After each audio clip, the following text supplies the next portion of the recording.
Halo semuanya, kembali lagi dengan saya Nima Rohmalia yang akan melanjutkan pembahasan mengenai harmonisasi ISO IEC 12207 dengan metode Scrum. Kita masuk pada segmen 2, yaitu mengenai metode Scrum. Scrum adalah salah satu metode iteratif yang dimana dalam penerapannya telah mengimplementasikan langkah dari metode Agile. Scrum bisa digunakan untuk mengelola segala jenis proyek, mulai dari pembuatan software, website, hardware, marketing, dan event planning. Scrum berfokus pada how atau bagaimana cara Anda mengelola dan menjalankan sebuah proyek. Selanjutnya ada Scrum Roles, di mana ada 3 peran berbeda yang diperlukan dalam melakukan metode Scrum, yaitu Product Owner atau pemilik produk.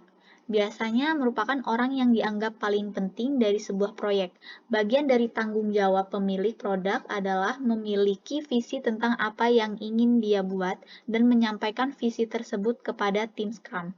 Tugas utama pemilik produk adalah untuk menjadi nilai bagi stakeholder atau pemegang saham.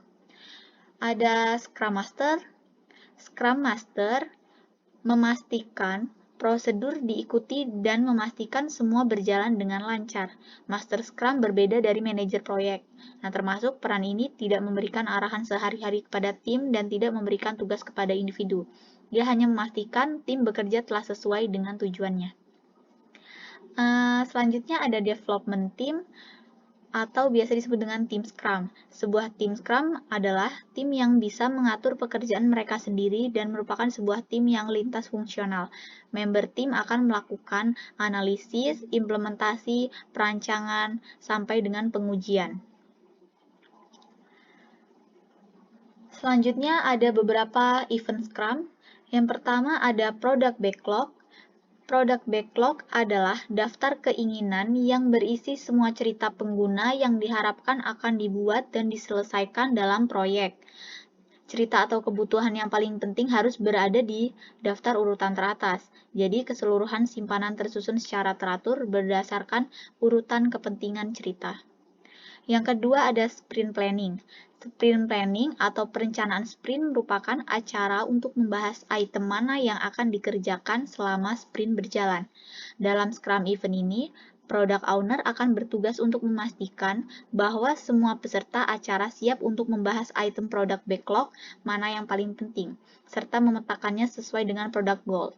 Mereka mendiskusikan item product backlog apa yang harus dikerjakan selama sprint tertentu. Nah, daftar item baru ini disebut dengan istilah sprint backlog. Selanjutnya ada yang namanya sprint. Sprint merupakan acara Scrum berdurasi sekitar 1 bulan atau kurang untuk menciptakan suatu konsistensi. Sprint yang baru akan dimulai dengan segera setelah sprint sebelumnya berakhir. Selanjutnya ada Daily Scrum. Daily Scrum adalah acara yang dilakukan setiap hari untuk beberapa tujuan. Yang tujuan pertama, memeriksa progres yang telah terjadi untuk mencapai sprint goals. Yang kedua, ada menyesuaikan prinsip backlog. Yang ketiga, menyesuaikan rencana kerja yang akan dijadwalkan. Selanjutnya, ada sprint review. Sprint review menjadi salah satu sprint event yang perlu dilakukan.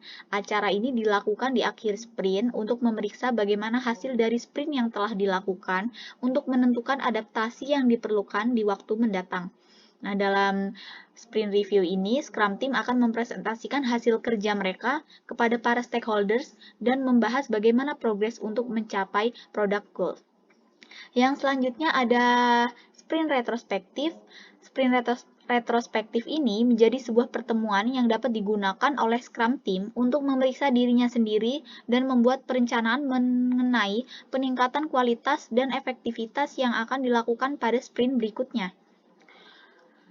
Selanjutnya ada Scrum Process. Di sini akan menjelaskan tentang Scrum Process.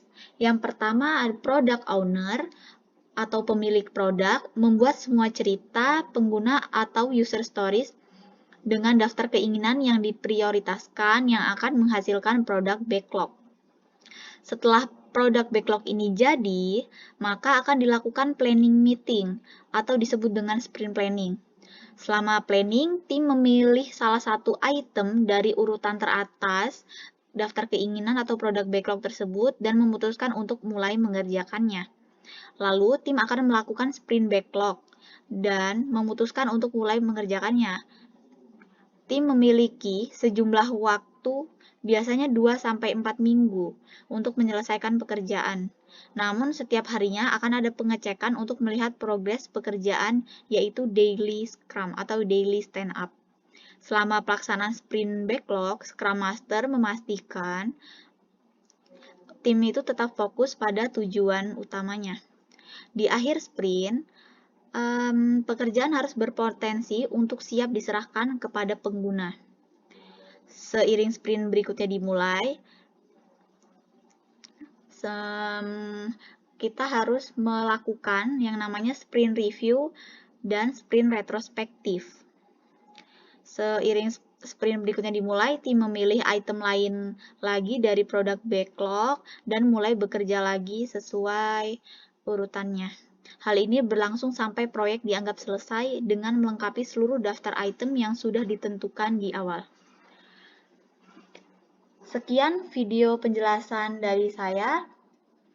Kita akan lanjutkan segmen yang ketiga pada video berikutnya.